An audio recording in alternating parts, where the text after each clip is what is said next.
Arizona became the first state to end peremptory challenges, a process that allows lawyers to strike jurors from a case without a reason. The decision was made in an effort to eliminate discrimination in courts. I talked to experts to find out if they think this will work.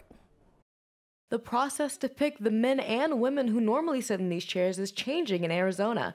The peremptory challenge has been used in courts for centuries, but Ryan Green with the Maricopa County Attorney's Office says it was centered around discrimination. The problem with the peremptory challenge was that there was a risk, a huge risk, and not just a risk, it was a reality that it was being used throughout especially the end of the 1800s and into the 1900s, it was being used for racially discriminatory reasons.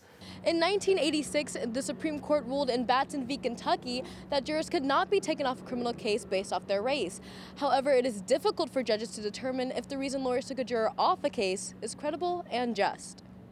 If the person says, no, I struck them because they looked at me sideways or because of their weight or any number of things, that's enough. So we really have no checks on this at all.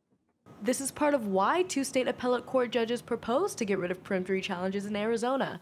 Experts say state courts will enter an experimental stage, but they are optimistic and think this will improve equality in the judicial system.